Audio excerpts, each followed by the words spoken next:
What's up, y'all? It's your girl Sakina, and I'm back with another review. This is my review for The Real Housewives of Atlanta. This is season 17, episode 12. Okay, be sure to check us out tomorrow night for the Whether You Like It or Not panel hosted by Really B. It'll be at 8:30 Eastern Standard Time, so make sure that y'all set y'all reminders and tune in tomorrow night. Look, I did better with that. Usually I get kind of, choked up, like, I don't know what to say because I usually say tonight, but I'm doing better. But shout out to all the new subscribers that are here. I know a lot of people are coming in from my Love Island reviews.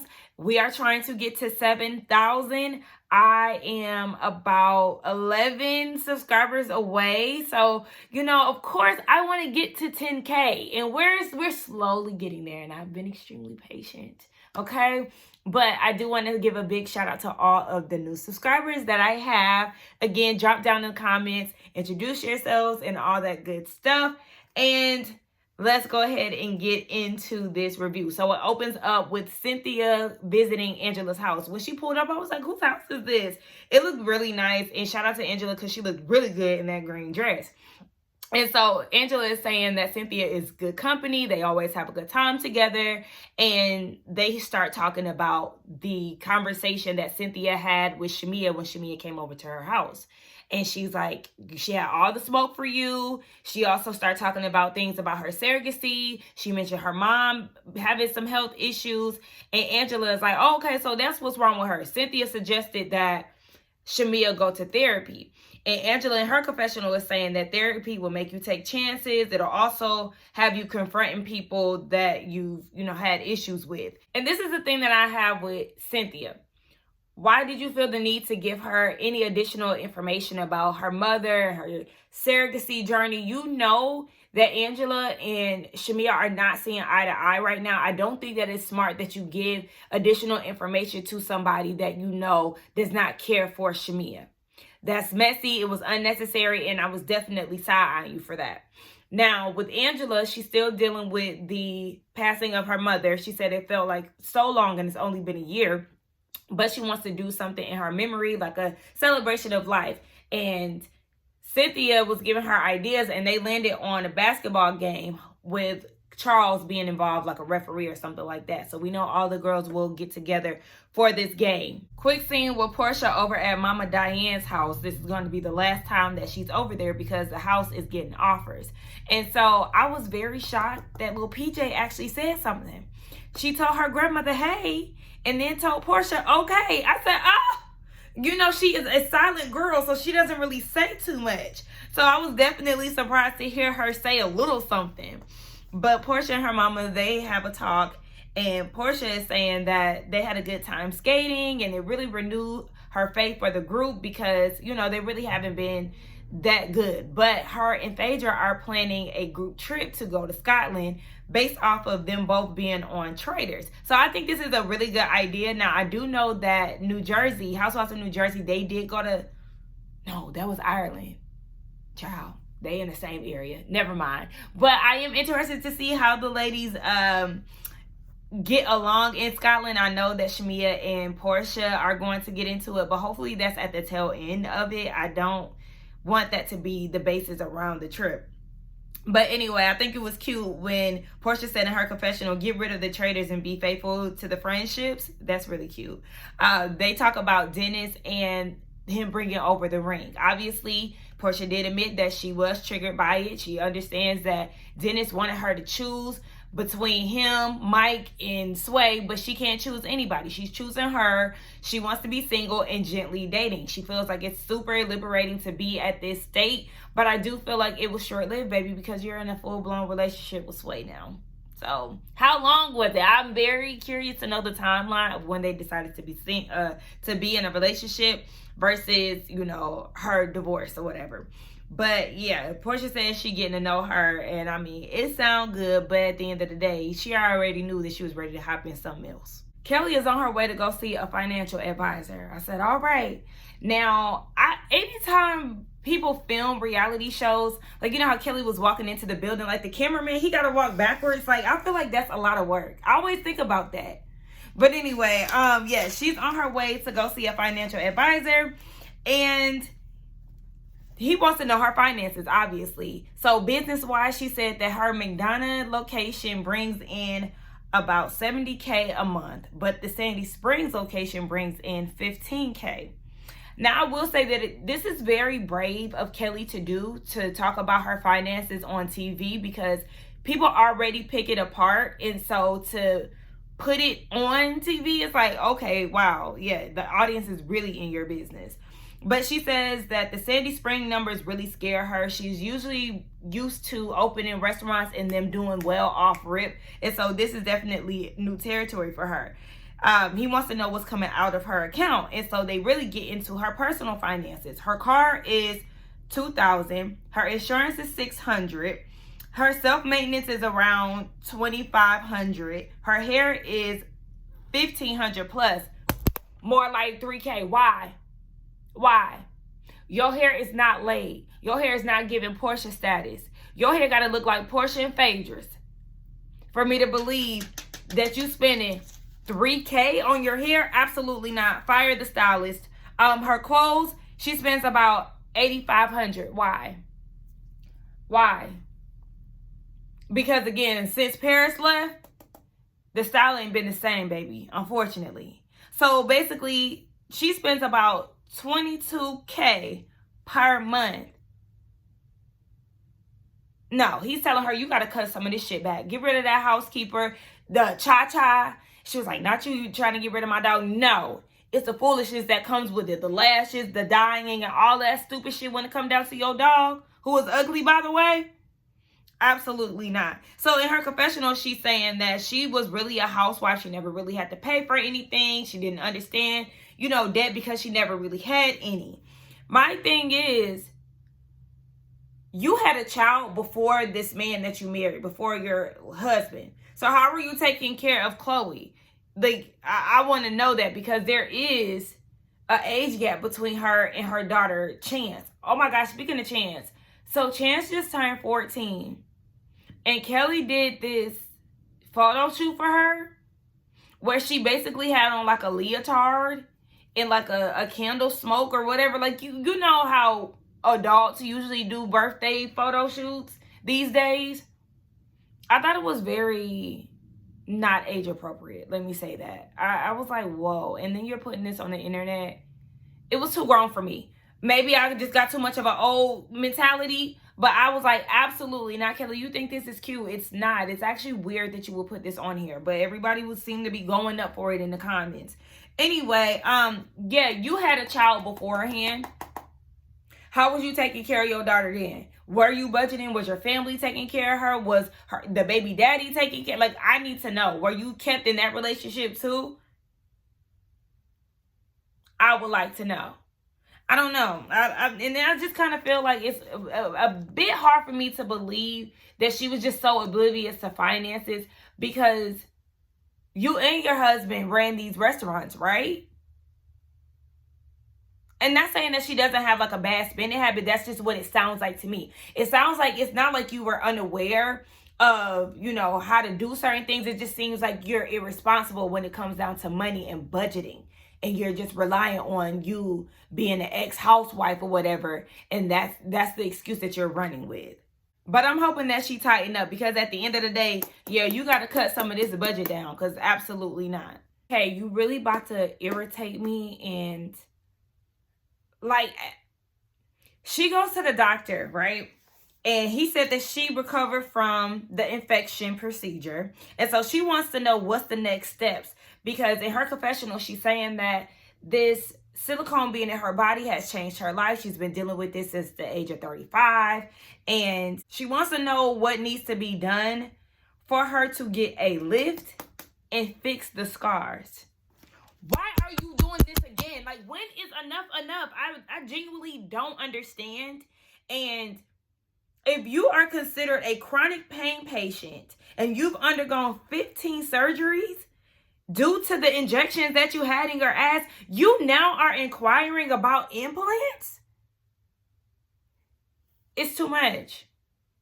It's too much. And I feel like the lesson is not learned. I understand when you're living in a body that, is fighting against you, or, you know, when you have body dysmorphia and things, you want to make tweaks and things until you feel like things are right. But is it truly ever going to be good in your eyes? You need therapy. You need therapy.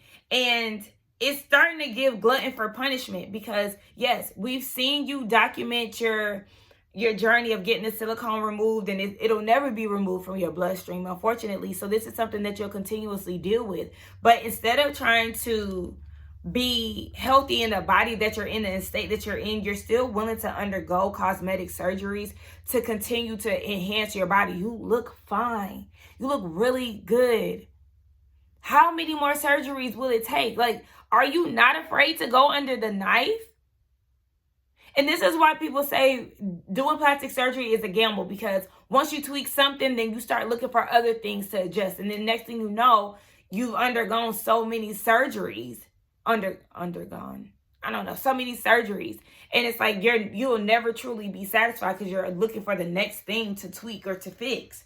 And I'm pretty sure being in an environment like the Housewives, where you got big booty Porsha, thick Phaedra, and all this, you know, it probably is influencing you to do more, even though you've already been doing that.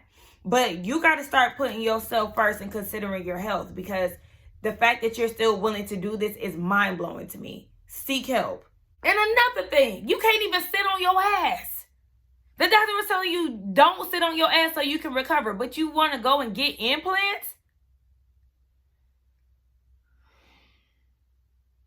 Damn. I'm going to keep it a buck with you. I don't want this to be a part of Angela's storyline. Her daughter getting married and not telling her baby. We talked about this last season. Why can we get into this last season? I would have preferred it then, because I'm not that invested. We don't know Amari all like that to be talking about this every episode, or for more than one episode. Like, no. In her therapy session, she talks about how she didn't tell her youngest kids that her daughter is in a marriage, and the therapist said that Amari needs to talk to her siblings about it. Now, in her confessional, Angela is saying that Amari has 1 foot in, 1 foot out. In Angela's house, Amari wants to be a child, but when she's in her marital home, she wants to be an adult. Okay. But she doesn't live with you, right? She's only staying for the summer or something like that. Like, I'm going to need her to break that down a little bit more. But Angela is saying that she doesn't want her kids to be blindsided, and her best friend / wife has been around since they were 17. Okay, so what was their relationship when she was coming around when Amari was 17? Were they really best friends, or were they actually in a relationship? Because shout out to Bonnie Scotch, I'm with her when she's saying, yeah, if she's been around all this time, what's the shocker? We do need context with that. And so Amari is like, she doesn't really want to talk about it. She actually has a confessional. I said, okay, she looked good in her confessional. The dress that she wore in her confessional is the same dress that Ariana wore. I think that was the first episode of Love Island with the hump. I said, okay, dress, making its rounds. Now, yeah, in her confessional, production is like, so what's up with you telling your siblings? She said that she's not ready. She rather tell them in a couple years, because it's not a social norm, you know, it's not in the Disney movies and things like that. But if you have a conversation, just like the uncle said, if you have a conversation with your kids about, you know, gay relationships, and okay, a lot of times kids literally just be like, okay. They have questions, because I know I have a cousin that's gay. And I know before my niece and my nephew have asked, you know, why he talk like that, why he blah blah blah, and I break it down to them, you know, in kid language. And also, you know, they know that he dates men, and they really don't look at him any different than how he is. So I just feel like if you simply have the conversation, then it could just be as simple as that. It's not that hard.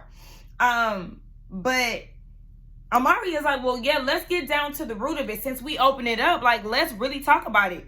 Do you want to know why I hid it from you? And Angela's like, this is not the way I wanted it to go. No, it sounds like you're avoiding the conversation. And so she was like, you were impossible to talk to. I tried to come to you seriously. And Angela is like kind of talking over her. And Amari is like, you just don't really understand me. And Angela said, I do understand you. You're entitled and spoiled. Again, Angela, you're not hearing her. If y'all really wanted to get down to the root of it, then you would have been like, yeah, tell me how you feel. Why did you feel like it was impossible to talk to me? What did I do? You really don't care, because you don't care to listen. So I don't understand why we're even bringing this up, because Angela, I feel like you playing in our face. And so it's to the point where now she wants to talk to her therapist about, her and her daughter's dynamic. All the while they're doing all this arguing, and her 11-year-old is snooping around the corner. Okay, listen, kids is always around. So just when you think that they're not listening, trust me, they are, okay? Like, oh my gosh. Well, if he didn't know, he know now. Shit, he know that your best friend is now your wife. So you look like y'all got some explaining to do sooner than later. I don't understand why Amari wants to wait till a couple years, though. Baby, you're gay. So what, you gonna hide in the closet from your siblings? Girl, if you don't tell them you got a wife and keep it moving. We get a montage of all the ladies doing their things. We finally see a glimpse of Kay in the studio. And then we land on Shamia getting her nails done with her mom. Now, they're talking about this upcoming Scotland trip. And she's also talking about how she is not feeling Angela at the time, but she was invited to the field day that Angela is throwing with Cynthia, and it's in honor of her mom. And so, of course, she's like, because it's her mom and she's dealing with health issues with her mother, she's like, she's gonna show up. But we see that Drew goes over to Porsha house. They eating wings and stuff. And Drew says something about Porsha being banned from Nigeria. This is how I just be so out the loop when it comes down to certain hot topics, because I never heard anything about this. But Porsha is saying that this is Simon just looking for a way to be in the press. And in her confessional, she's saying that why would she care about being a citizen of Nigeria when she could just visit for free? I feel that I didn't know anything about her trying to get dual citizenship or anything like that, even if that was what she was trying to do. And so she said the good thing about her trending, when any of her exes, make her trending online and all that, go naked hair sales do well. And so she's presenting Drew with a business venture. Cynthia is coming out with a go naked line, and she wants to do the same with Drew. Said, okay, yes, they've definitely come a long way, because we know that was an issue for them last season. And Drew was an ambassador, and then she no longer was, and all that stuff. And so this is definitely a big step. I guess this is like glueless wigs, because she said pop-on wigs, but that would be called a glueless wig. But in her confessional, Porsha is saying that she's ready for a new relationship with Drew, and she wants to empower her because she knows how it feels for a man to stake claim on your life. Some of that stuff is by choice. Like, I understand maybe Cordell, you was a little bit more green when it came to that, but you chose to leave your jobs and everything else when it came to Simon and be a housewife, and the girl, that was a choice. And so Drew is excited too, but she does have some reservations. She just wants to make sure that everything is in order. I do feel like this is a good idea with her working with Drew and Cynthia. That'll definitely gain more traction for the audience sake. But I would be leery too, because of the way that things were handled last season.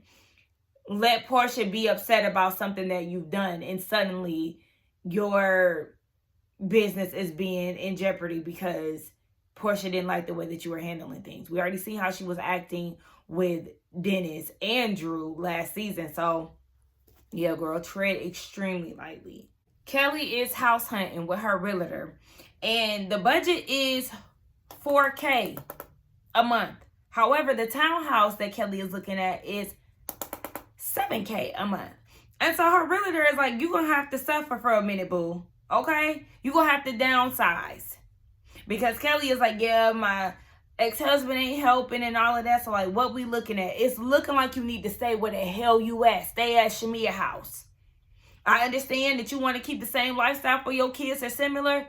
You're going to have to downsize. Her realtor said go under budget so you can stack. Exactly, Kelly. Like, you can find something decent for $4K or even $3K. You're going to have to work this out. You can do it. Like, if you're owning a restaurant You're on Housewives of Atlanta. You know, it's single mothers who making it do what it do. You can do that being on motherfucking TV. Her new confessional look was really cute. Make this shit work. Get to it. Some of that shit need to go anyway. Because again, your dog look a mess. Your hair look a mess. Yeah. Girl, stay where the hell you at. How much is Shamia charging you? And how long have you been in the house? Because she was like, it's time to move on. Girl, you just moved in last episode. How long have you been staying at Shamia's? You need to stay put in. That's your problem. You doing too much. It's kind of giving like you don't want people to be looking at you a certain way. And so you got to hurry up and move up out of there. Baby, Sutton rich ass was staying at Kyle house. The housewives do that. That it's okay. Stay where you at and stay in your lane. Yeah, here we go again. Angela and her daughter Amari. So they're on a video chat with the therapist. I feel like, I don't know, I do virtual, but I feel like if I'm with somebody, I would want to do it like in person. But Angela said that she wants to set boundaries and make sure that she's heard and that she's here for Amari. Angela wants Amari to feel included and wants Amari to build a life for herself. But isn't she already doing that?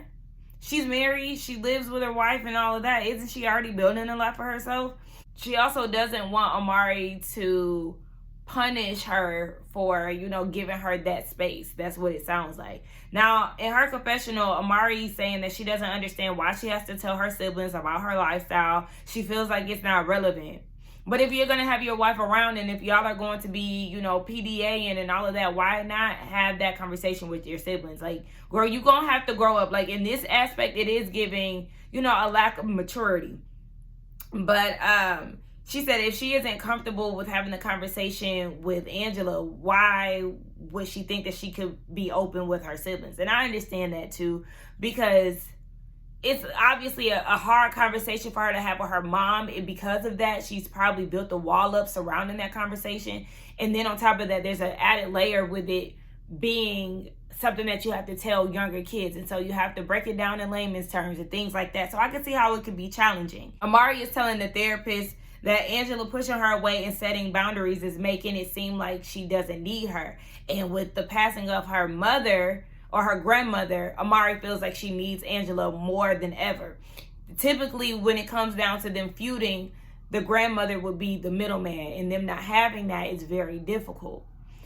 I understand that that's a lot to adjust to, and you're grieving and all of that. So they do need to continue to do work on their relationship. I don't want to see it. Like, I don't feel like we need to be privy to another conversation. Girl, just update us at the reunion. But that was the gist of it. And I'm like, oh, this is it? We didn't really get any resolve. But, I mean, not saying one session is not going to heal you. But I was just kind of like, we didn't need this. Okay, so we get down to Maggie's Madness, which is Angela's event for her mom. It's a basketball game. They're going to do a tournament style like March Madness. And so I just have a few things that I jotted down. I said, Pinky got these big niggas to play basketball. And then when she said cold word, he said help. Exactly. I cackled at that. Shamia brought her mom. I said, is that Apollo's son with Phaedra? Remember, didn't he have a son or something like that? I think that's him. I thought it was funny that they named K. Michelle's team Blind Oppositions. Yup. That was a good name. Kelly, you're being performative with these heels. Stop. And then production is like, what was the strategy with that? She talking about, I don't wear heels. I don't wear sneakers. You're lying. I seen you with sneakers in scenes before. Angela won the championship. She said she brought it home for Charles because he never won one. I said, oh. Well, and in his confessional, he tried to kiss her and she rejected it. Listen, I like the dynamic in this confessional. It was really cute. Girl, you should have got that kiss because he might not ever ask you again on camera. Shamia was sitting down next to Angela's brother, and her daughter, Amani, had asked her for some water, or asked if she wanted some water, and she said, you nicer than your mama. Why did you feel the need to bring that up? Don't make it awkward. Just be here and vibe. None of that slick shit is necessary, especially to her daughter. Because what? So the game is over. And Angela's asking Shamea, where is Gerald? He's not there. I don't know why you asking that.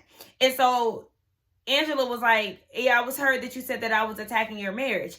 Flashback to Cynthia being at Angela's house, who did say that Shamea felt like you were attacking her marriage and saying that she was sleeping with players. And you hear out of Angela's mouth, I did say that. So then back in the scene, she said that that's not true.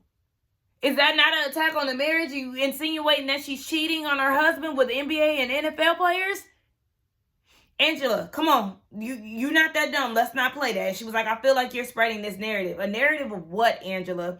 And so Angela is saying that Shamea is saying things about her marriage. Shamea apparently last year went on a podcast and said that Angela set herself up with that whole husband BS. The man coming up talking about the cheating and all of that. She felt like Drew and Angela set that up. Now, Shamea, why would she set that up herself? I hope she wouldn't do something as dumb as setting herself up. Like, girl, you could have just set that one out because it sounds stupid. So they continuously arguing, and Angela is basically double downing on, yes, she thinks that Shamea slept with a professional ball player. And so Shamea said, you became relevant because you fucked the NBA player. Huh? I was cracking up when Phaedra said that's usually how it works.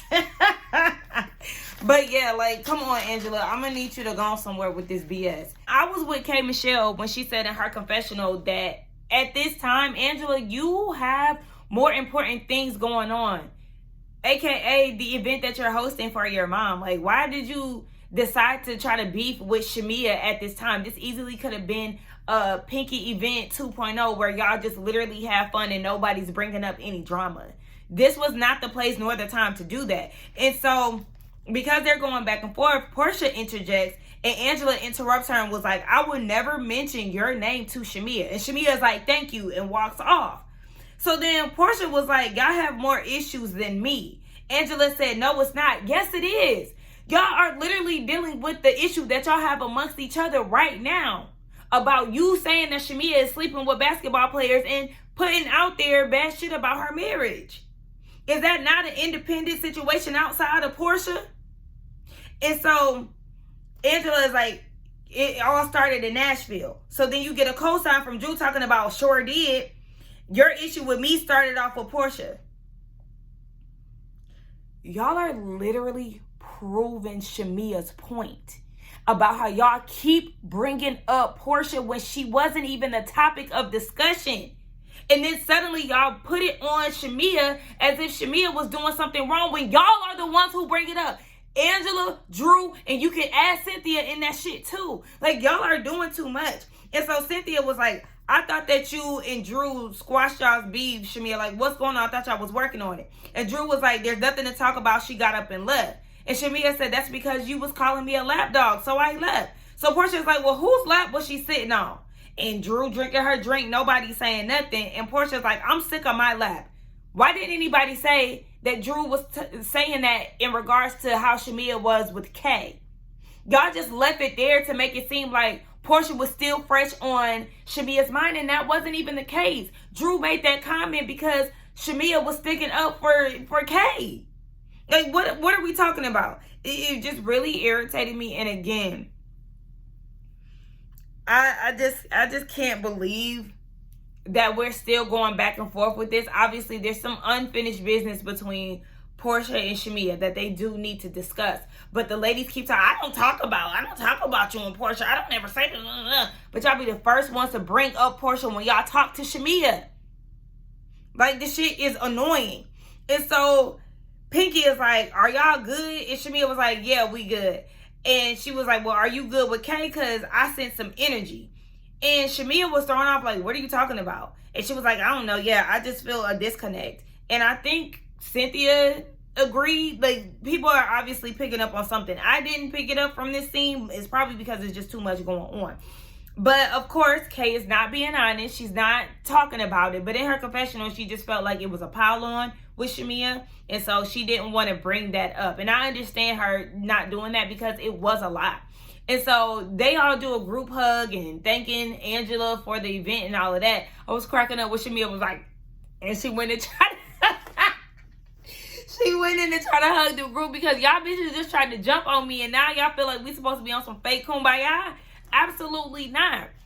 But in her confessional, she gets emotional because she just feels like she's not wanted in the friend group. And I understand where she's coming from. Like, Shamia can be irritating at times, but I do not like the narrative that everybody is running with as far as her always bringing up Porsha and stuff. She's literally asking the ladies to stop bringing them up. And they continuously do that and put 20 on 10 to make it seem larger than the issue really is. What if y'all are agreeing to stay out of Porsha and Shamia shit, then that means shut the fuck up about it and not going back to Porsha. Oh, Shamia brought up the text messages. Oh, Shamia da-da-da. Yeah, because y'all are asking. Y'all are asking. Fucking weirdos. Like, y'all don't got shit else to talk about, and so y'all keep riding this shit out. And I'm not the biggest Shamia fan, but something gotta fucking give. Y'all are doing too much. This shit is lame. Anyway, let's get down in the comments. They'll be in Scotland next episode. Again, be sure to check us out for the Whether You Like It or Not panel hosted by Really B. Do not forget to like, comment, subscribe to my channel, and I will see y'all in the next one. Hype the video. Bye.